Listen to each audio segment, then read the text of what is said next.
धनिया पत्र भेज थाली हो अबा नॉन भेज थाली हो सबुठी धनिया पत्र तार कमाल ही करथाए। धनिया पत्रर बहुत सारा रेसिपी तो आपण माने खाइथिबे किंतु आज एक भिन्न भाबरे नुआ स्टाइल रे मन नहीं गला भली रेसिपीटे म आपण मानक संगे शेयर करबी। थरे खाइले आपण प्रतिदिन खाया को बाध्य हेबे। तेबे नमस्कार, प्रीति छंदा होम किचन को आपण समस्त को स्वागत। तेबे चलंतु स्टार्ट करिबा आजिर रेसिपी।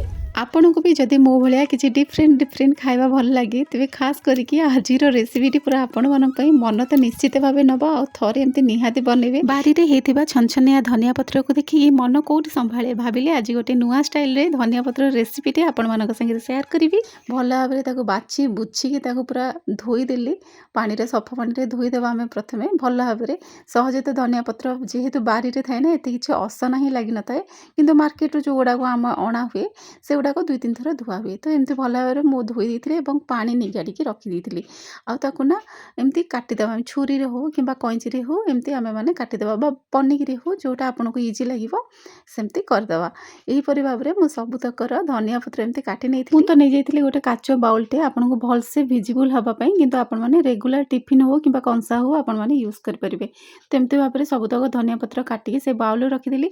एठी देखंतु गोटे काठ कोइला नेइची।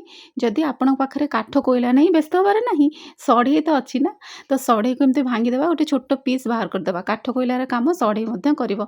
जेहेतु मो पाखरे एबे काठ कोइला अवेलेबल अच्छी मु काठ कोइला नेली। आपण सेम प्रोसेस सढ़े रे मध्य करि परिबे। सढ़े को भांगीदेबे, गोटे छोट पीसटे नेबे, ताको भल भाबरे पूरा गरम करिवा। माने गरम हबा पई 2-3 मिनिट लागिवो। गोटे दीप तो समस्त घरे अच्छी, गोटे माटी दीप सेपरेटली रखिदेबे जोटा कि खाइबा पई खाइबा बनेबा पई ना बहुत इजी हबो। ए माटी दीप रे बहुत सारा रेसिपीज बने मु आगु को शेयर करी। तापर ये जो आम काठ कोइला रखी से माटी दीप उपर रखिकी आम कौन करवा ना टिके ना घी देदेबा।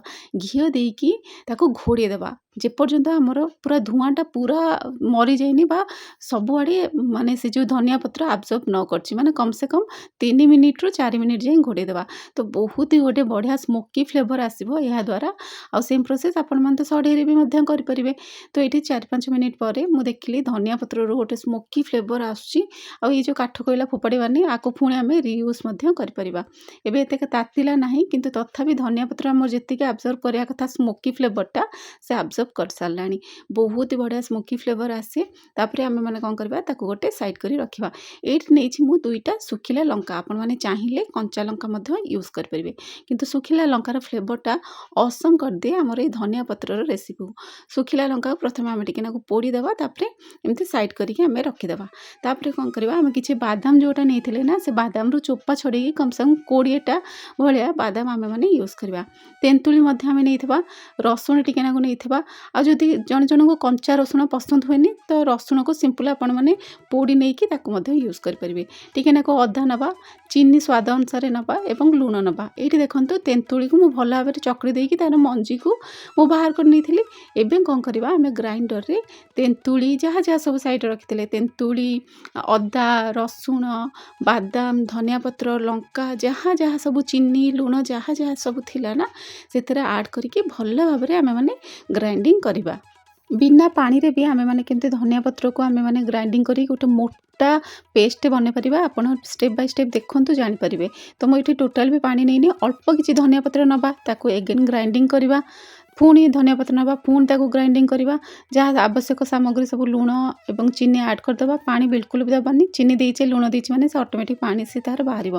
तापरे ताको भल भाव में ग्राइंडिंग करिया, पानी बिल्कुल भी दबानी। एही प्रोसेस रे करंतु आपनकर जो धनिया पत्र जोड़ा नुह कि सेटा एकदम बहलिया हेकी रहइबो, नले पानिया पानिया हेजिबो। तो सांग मैंने आपण मानक अनुरोध जदि एपर्यंत आपण मैंने देखिले तो निहाती भाव में गोटे सब्सक्राइब कर दिंतु एवं लाइक कर दिंतु। आ संभव हेले ये हाइप करिया को जमारू भी भूलंतुनी। आ फेसबुक रे देखुथिले फॉलो निहाती भाव में करंतु। एहीपरी भाव में बिना पानी देकी आम मैंने स्टेप बाय स्टेप एमती ग्राइंडिंग करनवा। तो थरे थरे जदि आम मैंने टिके धनिया पत्र देकी ग्राइंडिंग करिया, पुणी आउ थरे धनिया पत्र देकी ग्राइंडिंग करवा, सेमती कले ना आमर पानी आवश्यकता पड़ेनी और धनिया पत्र एकदम बहलिया होता है। और जदि आम पानी देदेबा तो धनिया पत्र पतला हो। धनिया पत्र जिते बहलिया रहिबो ना खाया को एते बढ़िया लगी टेस्ट लगी धनिया पत्रर ना किसी बाछ विचार नहीं से सबू थरे सबू सांगे से पूरा जमी जीव रुटी परोटा सैंडविच हो भात हो जहाँ भी हो तो आशा करुँच आज रेसिपीटी आपण मानक पसंद आसव जदि पसंद आसव निहाती भाव चैनल को सब्सक्राइब करेंगे तेरे रही नमस्कार पुणी देखा किसी नुआ वीडियो रे आ जदि आपण मैंने मो प्रोसेस रे करती बिना पानी न देकी तेबे एमतिया बहलिया ही बनब आ जदि टिके नाकु स्किप कर देथिबे एमति पतला बनब तो निहाती भाव एमति थरे करंतु आशा करछि पुणी आपनको गोटे नुआ बढ़िया यूनिक रेसिपी नहीं आसबि से पर्यंत रही नमस्कार बाय बाय जय जगन्नाथ।